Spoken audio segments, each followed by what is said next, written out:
I love it. Bit flimsy, very happy with the level of precision I'm getting. Never had a bean come close to stalling. I've owned and used the Sete 270 and the Weber Workshop's Key, which are both conical grinders, and I have not had a flat burr grinder up until now. This is the TimeMore 078s. It was sent to me for review, but no money was exchanged for this review. And the S stands for espresso because this is an all-purpose grinder that can grind from espresso all the way to pour over and beyond, to all the way to cold brew even. This grinder is definitely not priced at value or budget, but it's also not expensive for what you get. Burr sizes and the craftsmanship and the flavor in the cup. TimeMore has made quite a reputation for themselves in the coffee world. In the Sculptor series, there are different versions. The 64 with a smaller burr set at 150 watts, and then the 78, 400 watt. Brushless motor with PID control, doesn't stall, super stable, never shakes. I've never had a bean come close to stalling on this one at all. It rips through all the coffee, no problem. It grinds pretty fast too, so way more power. There's also a pour over, an espresso all arounder. If you really want the highest quality, high-end coated burrs, industry leading burrs, you would have the 078 SSP. You can't swap the burrs yourself. They don't suggest it, and they don't sell the SSP's burrs separate. Now I did some research and some people online have managed to swap them out. Another thing to think about is that the 78 conical burr set is bigger burr set is gonna have less heat buildup, preserving the flavors in your coffee, which are so delicate. I'm very happy with the 078s. I don't know if I would have tasted a difference with the SSP. It's not only the taste difference between the SSP burrs and the TimeMore burrs. The SSP is just industry leading. The durability of them and the coating that they have on it that just makes it last even longer. For the latest prices, sales, discounts, and to save 10%, I have an affiliate link in the description. It'll auto apply that discount in your checkout for your entire order. Clicking and buying through those links really helps support the channel, and it costs nothing extra for you, so thank you very much in advance. Let's see if it's even the right fit for you. Design-wise, I love it. This is of course very subjective. It is a pretty small grinder. My Weber Workshop's Key was already a very small grinder and looks massive compared to this, but it's robust, it's heavy, it's grounded, there are rubber feet underneath, it doesn't shake at all, it's very stable, very well built. All very strong metal. It's got a very brown design aesthetic from the 60s and 80s, that minimalist industrial design. As a design person, I love it. It actually won the design award in 2023, not just for its look, for many factors. At the top, we have the hopper. It's a single dose. It doesn't fit that much coffee in here. You can buy an extension from them or get it 3D printed. A lot of free online resources for 3D prints that other people have made for this and many other grinders. And there's a magnetic lid, which I like. You can slide it over when you're grinding. You don't need to rush because nothing is gonna popcorn out that quickly, and then you can just close it back. On the lid itself, a little reminder. So I've kept this on of various recommended grind settings in a general overview. And in my experience, this is also very correct. It is a sticker if you wanna remove it. Then you have this really big stepless dial that goes from 0 all the way to 18. And then we have this catch cup at the bottom, magnetic, very thick, very sturdy. A little X at the bottom, which is the magnet. They played with the magnets in a way that once you slide the cup, it centers right in the middle each time perfectly. That I really love. I love a good use of magnets overall too. This is a 57 mil catch cup. It does fit in your 58 millimeter portafilter, but I don't love the fit because it does leave a little bit of a ring. So a WDT tool is absolutely necessary with this grinder. The second thing I don't like with the catch cup is actually the fact that there's quite a bit of static on this. It's easy to clean with the included bellow. You could RDT your beans, but then some of it may get stuck in the hopper as well. The TimeMore does come with this little push air thingy. Then it does come with this little brush as well, which you could help clean all over your grinder, or if you open up the burrs, you could also clean those up with this little brush. At the bottom, we have the power button. A lot of people have commented they don't like it if they feel it is a bit flimsy. It is metal, but it is a bit flimsy. It does move around and jiggle a little bit, but it also is not that much of an issue that every time I'm using it, when I'm pressing it, I don't go like, oh, that button, it's annoying. It feels sturdy enough. I don't think it's gonna fall off. Could they have done a better job with the button instead of just throwing this thing on top? Yeah, probably. They could have made it way better of a smoother integration, especially this price point. You're gonna wanna have a hot start, which means that you press the button, you're gonna hear the motor rev a little bit, maybe a second or two at its maximum, and then you pour in the coffee and grind it while it's starting to grind. And then in the back, we have the fan. There's a knob for a variable RPM going from 800 all the way to 1400. With this particular light roast high altitude coffee, it's very fruit forward. In an espresso shot at 800 RPM, I noticed that the shot came out a little bit smoother and rounder with a touch more sweetness and a cleaner, shorter finish. At 1400 RPM, the acidity was sharper, the body was heavier, like very slightly, but still a little bit noticeable. The cup left a lingering dry coating on the tongue with a more intense cutting flavors, definitely more astringent. And you couldn't tell the note separation as much. So the higher the RPM, the more fines, and also the faster it's gonna grind. So with 19.5 grams of coffee at 800 RPM, it took about 25 to 30 seconds to grind. At 1400 RPM, 19.5 grams took 15 seconds about. The variable RPM knob is placed on the back of the grinder.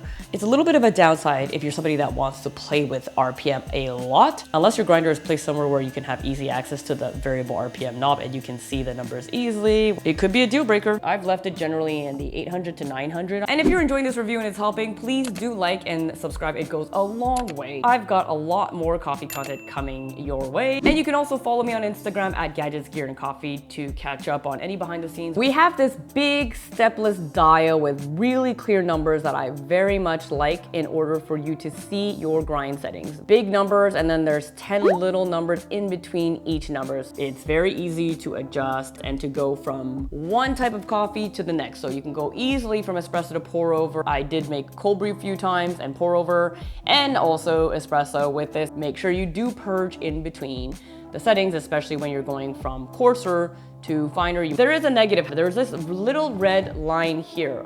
I love this look of the red with the black. They also have a white version, but the red and the black is very sleek. But this marker here is not the easiest to get precise in terms of where you need to grind. I had to really just make sure I was right in front of the grinder in a line and could see exactly where the line was to make sure. Not the most practical, but a lot of people have 3D printed things as well. And you should check your local library. You can either 3D print for free or use their 3D printer and just buy the filament. I got this little thing printed. I will link this in my description, in other links, resources, videos, that section. I put little blue tack, you know, like that teachers use in classrooms.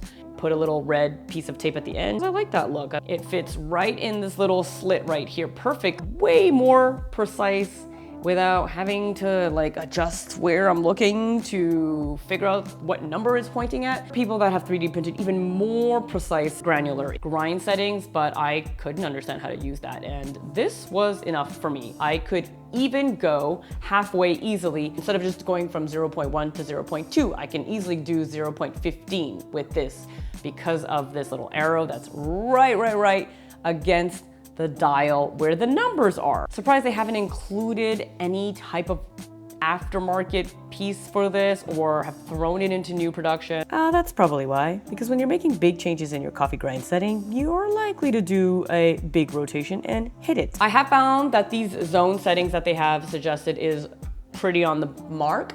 I've seen other people complain that it wasn't enough for espresso. A lot of my espresso would be in the low 2s to mid 3s, but I actually was struggling with this anaerobic natural 1500 meter altitude. I had to go all the way to 1.5, 3 microns per little number. So between 0.1 to 0.2, that's 3 microns. That is a smaller adjustment than my Weber Workshop's key. Granted, it is a flat burr, so it's not like you can really compare one grinder to the other, especially flat and conical, but I have found it perfectly adequate for my needs. Very happy with the level of precision I'm getting with all of my bright coffees and light roast, which is what I drink. Let's talk about the Burr set. This is a 078s, so it is a 78 millimeter large flat burr. S for espresso, all the way to pour over, well, all the way to cold brew really. To season or not to season. I had great cups with this right out of the box. They say they pre-season it.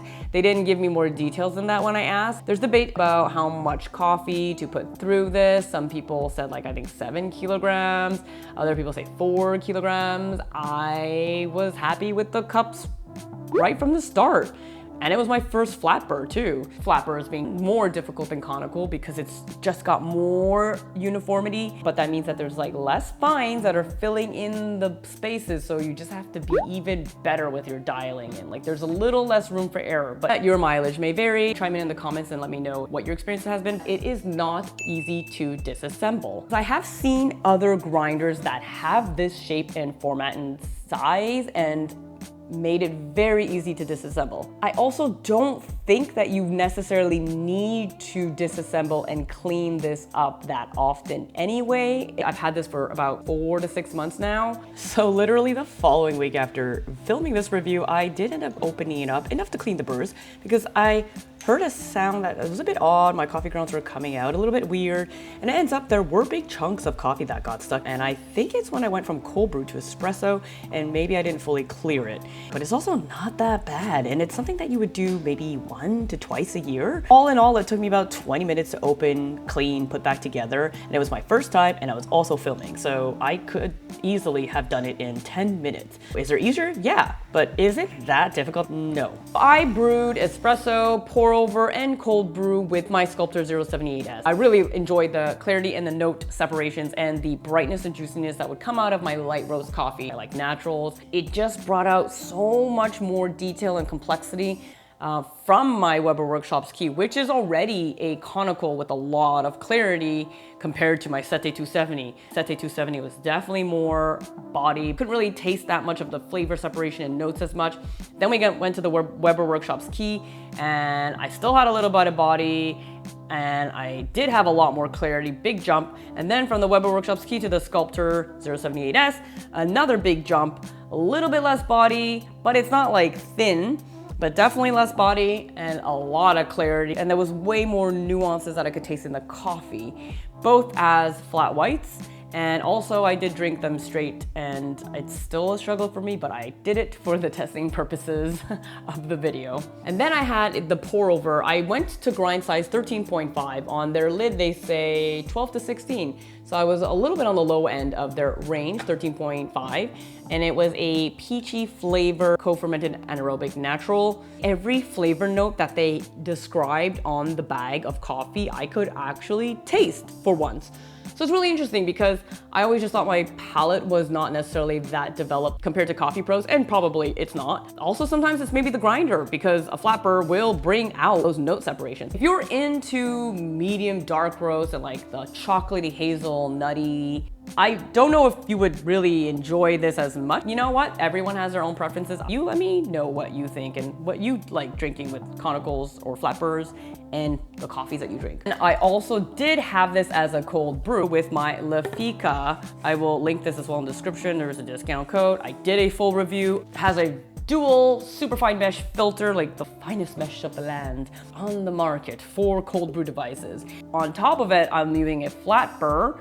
So the two things combined, it was the clearest cold brew I've ever drank that I've made myself. I even used dark roasted coffee and it still came out very clear and almost delicate, which I don't normally associate with dark roast, but it was like the combination of this that gives high clarity and this that also gives high clarity. It was just like chef's kiss. And something else that they have, this knocker. It's a rotary knocker and it gets the fines out. Some people don't find it very ergonomic to use unless you have physical mobility issues.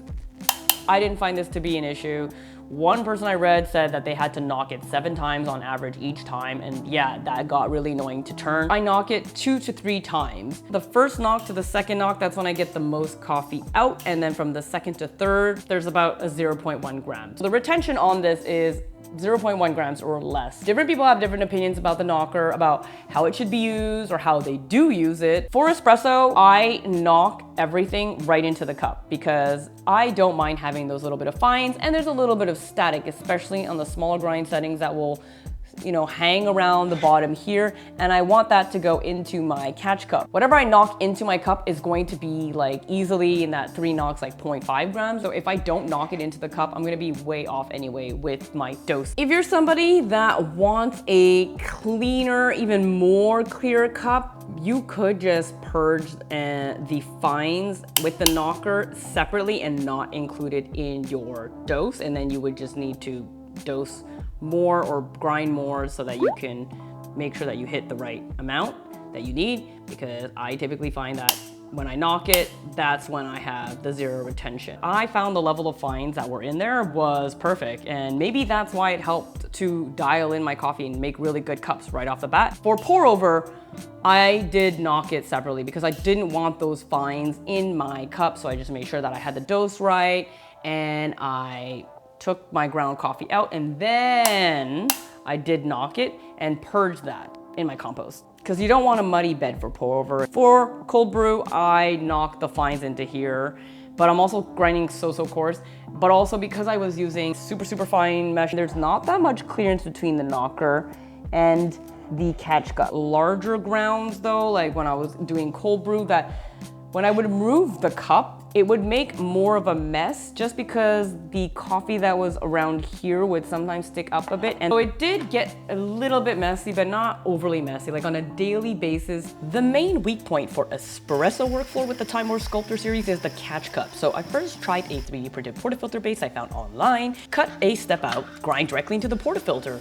Even with the dosing funnel, it still made a little bit of a mess sometimes. I think I would need to modify it to be taller. What I will do instead is my next purchase is a $20 to $30 blind shaker, which I'll link in the description, similar to the Weber Workshop's key. I think actually Weber is the one that did invent it, and I love that workflow. The coffee would go into the blind shaker, I could shake it, declump the ground. I may also need to lift up the blind shaker a little bit to get closer to the shoes. Check the update section of the description. If I do make a 3D printed base, I will share the file. When it comes to coffee accessories, the Ross droplet techniques, if you want to push your coffee and give it a little bit of moisture so there's less static. If you live somewhere with like a lot of winter and it's dry, it's gonna be more staticky than usual. Not necessarily mandatory. What is 100% mandatory is a dosing funnel and a WDT to declump and even out your grinds. For a great 3-in-1 tamper, this is the Bluetooth, and you can get this with a discount code as well. This has all three: dosing funnel, magnetic, and it sits on the outside when you're dosing. No weird ring where you would create a weak point in your puck.